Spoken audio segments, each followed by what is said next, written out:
buddies, welcome back to our channel. நாம daily ஒரு bed time story நம்ம பார்த்துட்ருக்கோம். அது மாதிரி இன்றைக்கி பார்க்க போகிறது நம்மளுடைய ஃபேமஸான தெனாலிராமன் ஸ்டோரி தான் பார்க்க போகிறோம்.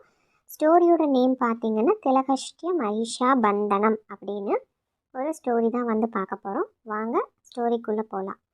வித்யாசாகர் என்று மாபெரும் புலவர் ஒருவர் அக்காலத்தில் வாழ்ந்து வந்தார்.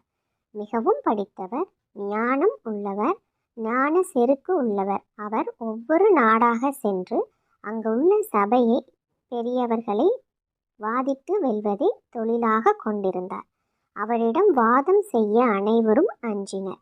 அப்படிப்பட்ட புலவர் வித்யாசாகர் விஜயநகரம் வந்து சேர்ந்தார்.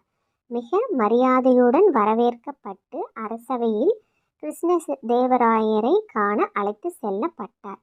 மாமன்னரே, கிருஷ்ணதேவராயரை வணங்குகிறேன். உங்கள் மாபெரும் விஜயநகர சாம்ராஜ்யத்திலாவது என்னை வாதிட்டு வெல்ல யாராவது உள்ளார்களா என்று பார்க்க வந்தேன். தங்கள் அவையில் உள்ள அஷ்டதிக் கஜஸ் பற்றி நிறைய கேள்விப்பட்டிருக்கிறேன். யாரிடமும் எதை பற்றி வேண்டும் என்றாலும் நான் வாதிட தயார். யாரிடம் எதை பற்றி எப்பொழுது என்று தாங்கள் முடிவு செய்து கூறுங்கள் என்று சொன்னார் வித்யாசாகர்.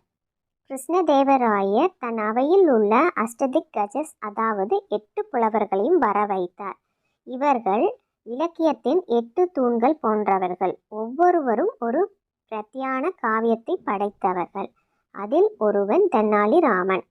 வித்யாசாகர் பற்றி புலவர்கள் நிலையா கேள்விப்பட்டு இருக்கின்றனர். அதனால் அவர் விடுத்த சவாலை எதிர்கொள்ள அஞ்சினர். இப்படிப்பட்ட சவாலை ஏற்காமல் இருப்பது மன்னருக்கு பெரும் அவமானம். ஏற்றுக்கொண்டு தோற்றுவிட்டால் புலவருக்கு, மன்னருக்கும் ராஜ்யத்திற்குமே பெரும் அவமானம். என்ன செய்வது என்று தெரியாது மன்னர் தவித்த போது ராமன் முன்வந்து சவாலை தான் ஏற்பதாக கூறினார். மன்னா, புலவர் வித்யாசாகரிடம் வாதம் செய்ய நான் தயார். வாதம் எப்போது வேண்டும் என்று அவரே முடிவு செய்து கொள்ளட்டும். இதை கேட்ட மாமன்னரும் மற்றற்ற மகிழ்ச்சி அடைந்தார். ராமனுக்கு பொன்னாடையும் பரிசும் கொடுத்து அனுப்பினார். அடுத்த நாள் ராமன் பொன்னாடையும் அணிகலன்களும் அணிந்து கையில் பட்டினால் சுற்றப்பட்ட ஓர் சிறிய மூட்டையுடன் எடுத்துக்கொண்டு புலவர் வித்யாசாகரை காண வந்தான். வித்யாசாகர் தன் சவாலை ஏற்றுக்கொண்ட ராமனை காண ஆர்வத்துடன் காத்து இருந்தார். ராமன் கையில் இருக்கும் பட்டினால் சுற்றப்பட்ட சிறிய மூட்டை அவர் கண்ணை ஈர்த்தது. வித்யாசாகர் ராமனை பார்த்து, புலவரே, அது என்ன உங்கள் கையில் என்று வினவினார். இதுதான் திலகஷ்ட மகிஷா பந்தனம். நீங்கள் இந்த நூலை பற்றி அறிந்து இருப்பீர்கள் என்று நினைக்கிறேன். இந்த நூலின் தாற்பயத்தை பற்றி தான் நாம் விவாதிக்கப் போகிறோம். வாதத்திற்கு தயாராகுங்கள். புலவர் வித்யாசாகருக்கு ஒரே குழப்பம். இப்படிப்பட்ட நூலை பற்றி வித்யாசாகர் கேள்விப்பட்டதே இல்லை. அந்த நூல் எதை பற்றி என்று யூகிக்க கூட முடியவில்லை அவரால். இருந்தும் சவால் விடுத்தது அவர்தான். என்ன செய்வது? அதனால் வித்யாசாகர் சற்று தடுமாற்றத்துடன் இவ்வாறு கூறினார். ஆமாம், கேள்விப்பட்டது.